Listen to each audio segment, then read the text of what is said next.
programme va être pour soutenir nos missionnaires. Et l'objectif, c'est qu'en 2022, que tout le monde dise 2022, qu'en 2022, nous puissions ramasser 100 000 dollars pour soutenir les missionnaires. Et peu importe où les missionnaires. Premièrement, nous voulions être capables de soutenir tous les missionnaires dans les pays francophones. Amen. Amen. Est-ce qu'on peut? Est-ce qu'on peut? Alléluia. Et là, vous vous dites probablement, waouh, 100 000 dollars, c'est beaucoup. Oui, c'est beaucoup, mais c'est relatif. Premièrement, parce qu'il n'y a pas de prix pour une âme. Alléluia. Il n'y a pas de prix pour une âme. Alléluia. Il n'y a pas de prix pour une âme. Et deuxièmement, nous sommes trop bénis ici. Nous vivons dans une abondance excessive. Nous pouvons nous permettre, sans que nous soyons en manque, de soutenir ce projet et bien au-delà. Amen. Et pour vous rappeler que c'est le mois de mars et que c'est le mois que nous devons donner, nous avons amené une présentation d'un missionnaire, un de nôtres.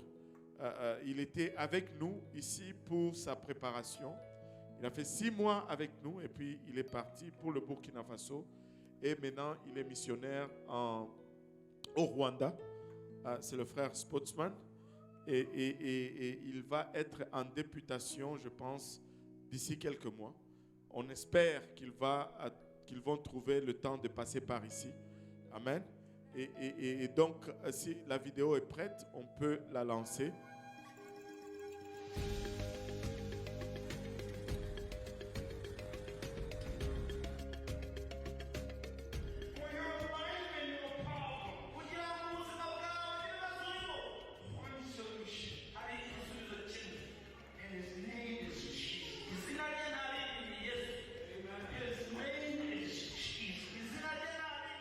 So when we arrived in Rwanda in August of 2019, we're very thankful that there had been a nucleus already established with a headquarters church. There had been a primary school built that's used as like an outreach into the community.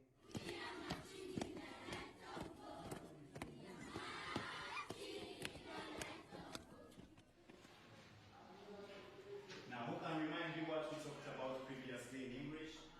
We want to make disciples of children and young people. We're just looking forward to building upon the foundation that had already been established before we arrived. Ils ont perdu tous les sous-titres en français qu'on a fait. Raising 3 children on the mission field definitely has challenges, but it also opens their worldview to something that they would never get here. They see things they typically wouldn't see. They experience church in a different way. It's very expressive, very demonstrative.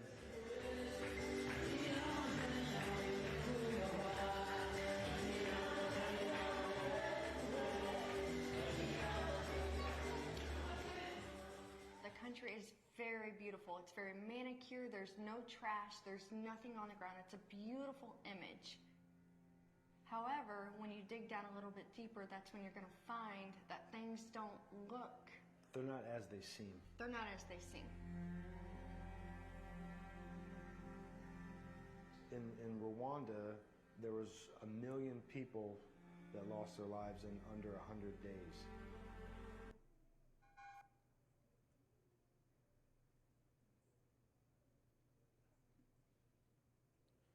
Vous êtes en train de voler sur notre temps là. Look.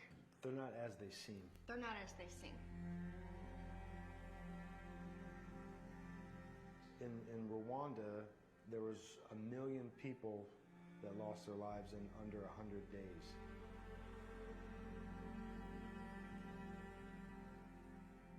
You have individuals that were not parented. They lost their parents, so now they are the parents trying to parent.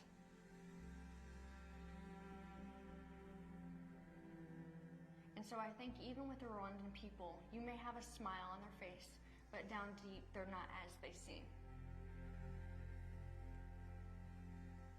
1 mean, I would say whenever they get into the atmosphere of the Holy Ghost and the Spirit begins to touch their hearts, what I have seen, even some of the older men who may seem somewhat standoffish, the Holy Ghost has a very, very powerful way of piercing through stony hearts. In order to really feel the presence of God, you've got to open it up. You've got to let everything come out, and you've got to surrender everything to God. We've got to get them in counseling. We've got to just get to know them to build the trust. With the Rwandans, we really feel like we've got to work with emotional healing, and only God can do that. The leadership of the nation is pushing forward for the future, a vision for the future, business, development, schooling, education, all these different things, but that is a temporal hope. What we want to try to give them is an eternal hope.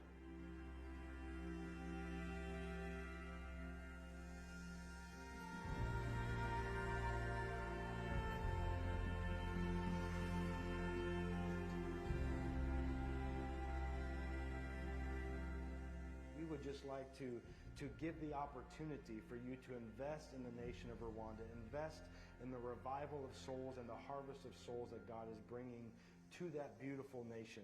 That can be financially, that can be prayerfully, but that can also be, Jesus said that the harvest is plentiful, but the laborers are few. We need your help.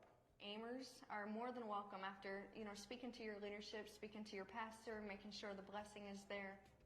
We need your prayers. We need the prayers over the 3 MKs, Abriana, Taylor, and Zion. So the support of the prayers is needed for the country of Rwanda.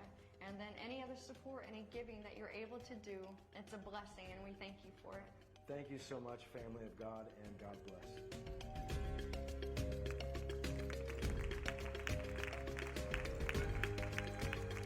Alléluia. Bref, il est en train de souligner un fait très important, comme quoi au Rwanda, en 1994, il y a eu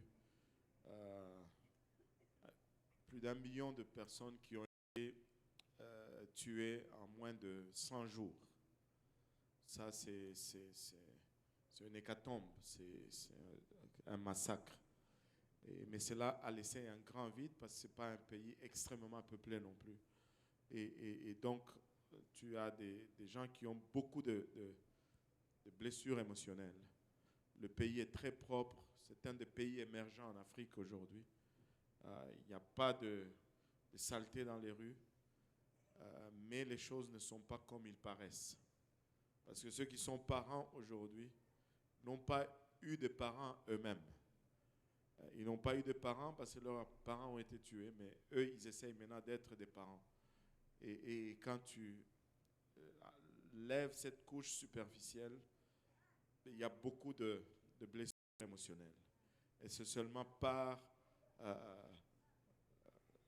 la puissance de Dieu qu'on peut guérir cela.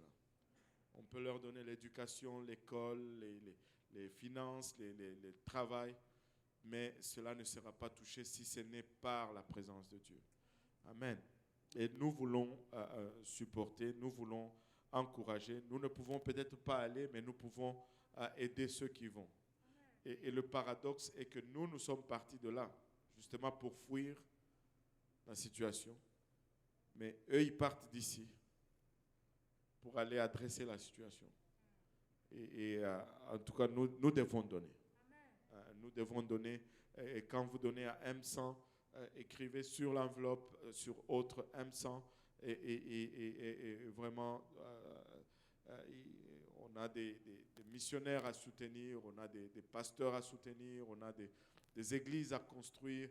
Mais nous ne pouvons peut-être pas donner, mais nous pouvons participer massivement. Si tu coupais 2 sorties chez McDo par semaine, ça fait déjà une différence. Amen. Il y en a qui ont 10 paires de chaussures ici. Tu peux survivre avec 5 paires de chaussures et les 5 autres, on les met sur Kijiji. Et puis, on donne aux missions. Amen. Il y en a qui ont 40 pantalons. Alléluia. Bon, vous avez compris le principe, non? Alléluia. Qui va donner à M100? Alléluia. Qui va donner? Non, non, non, on va faire comme ça. Regarde ton voisin, dis-lui, moi je vais donner à M100. Alléluia. Maintenant, regarde ce voisin qui t'a dit, je vais donner à M100. Dis-lui, tu l'as dit, hein? Alléluia. Et c'est comme ça que vous faites avoir par le pasteur. Amen. Alléluia. Là, on a 100% de participation, n'est-ce pas? Alléluia. Et maintenant, les enfants, aujourd'hui, vont descendre dans leur classe, à l'exception de la classe du frère Jean-Yves et la classe du frère Moria et la classe de la sœur Jolie. Voilà. Et les autres vont descendre. Et si on se levait tous ensemble, pendant que les enfants descendent, et on regardait à côté de nous et qu'on disait à notre voisin de loin, hein, on lui fait un petit bye-bye, on lui exprime notre joie de le voir dans la maison du Seigneur. Amen. Alléluia.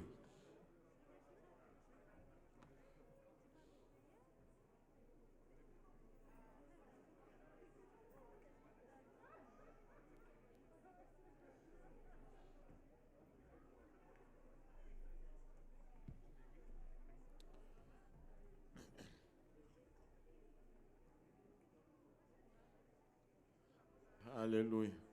C'est un plaisir que de continuer de voir le plus de gens qui retournent à la maison de Dieu. Ça fait du bien. Amen. Alléluia. Et si on se levait tous ensemble, les enfants sont descendus. Et si on donnait une offrande d'adoration au Seigneur, juste parce que, alléluia, juste parce que, alléluia. Gloire au nom de Jésus. Et on va aller directement à la parole du Seigneur. Ce n'est pas moi qui prêche aujourd'hui, mais c'est un plaisir pour moi que de céder à la chair à nul autre que notre fidèle, toujours là, pasteur de jeunes, et le pasteur Lionel. Je sais qu'il a cherché la face du Seigneur et qu'il a une parole pour nous aujourd'hui. Et je l'ai appelé